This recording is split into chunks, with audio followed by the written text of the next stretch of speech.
The fire has just jumped over to the side of the Warren Freeway. Cars are trapped. People are trapped in their cars. It just jumped over the hill Highlands area and has started by the freeway, the Warren Freeway. At the Rockridge BART station in the Oakland Hills, a memorial of handmade tiles dedicated to the 1991 firestorm tells stories of tragedy and loss.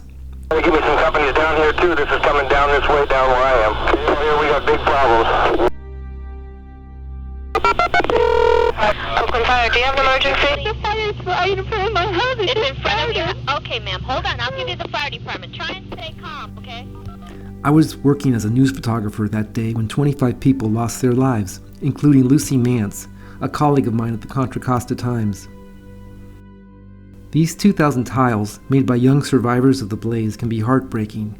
Many focus on the pain of pets lost. One tile mentions Santa Barbara, my former hometown. It had suffered a similar fate just the year before, when 600 homes burned. I covered that fire too, as friends of mine lost their homes. It was a tragedy I'd hope I'd never see repeated. But I was wrong. Looking back now on these pictures I shot 20 years ago, I wonder most about what happened to the people I saw that day. Or in some cases, the people I didn't see. Completely out of control. The fire is moving downhill, spilling over. As I exited the Caldecott Tunnel that October 20th, I was listening to KCBS radio. They were describing scenes of mass evacuations. Get out and evacuate immediately. Okay. Everybody. But in my first glimpse of the smoky red Oakland landscape, I saw no one. Highway 24 was deserted. The roadway was covered with hot embers, blowing past a fallen moped, its taillight still glowing, with no driver to be seen. Off to the right, the Parkwood apartments burned, but no one was anywhere. I made my way down to Hiller Drive, hoping to find people. A car's headlights shone through thick smoke, and next to it was a solitary wheelchair resting by the curb. People who were not even close to the fire originally are packing things up, throwing things in the car, valuables, and getting out. I finally found people in Broadway Terrace. Firefighters were racing through those streets trying to evacuate residents. Folks in that neighborhood had had more time to get ready for the flames, and they were fighting desperately to save their homes. But others were carrying what they could as they ran to safety. A couple up on Contra Costa Road fought desperately with only a garden hose to save their home. But a wall of flames surged up from Lake Temescal, and they were forced to abandon it. 2 streets down on Golden Gate Avenue, more ill-equipped garden hose firefighters were risking their lives. But a rush of hot air and embers exploded around them. They finally dropped their hoses and fled. But one thing that struck me that day was the number of residents helping out the overmatched firefighters.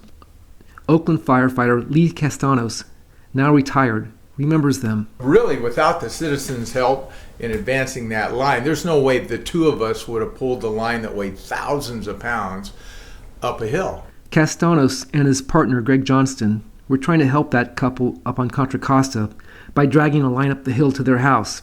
But when the 3-inch diameter hose was charged halfway up, their only hope of moving the heavy hose was with the help of residents. Had to help. The firefighters were definitely understaffed for what they were up against. Oakland native John Lamott was one of them. He grew up in this neighborhood.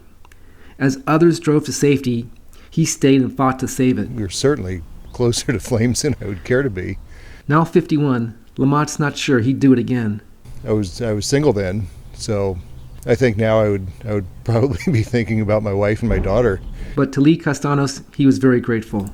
That was quite an effort these people did. They stayed and helped. And those are the people you depend on in a massive emergency.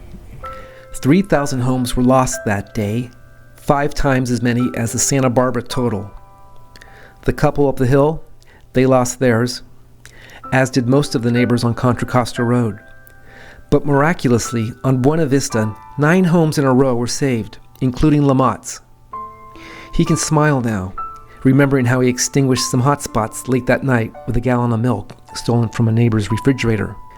Castanos, too, despite all the tragedy, can finally laugh a bit about the overwhelming absurdity of that day.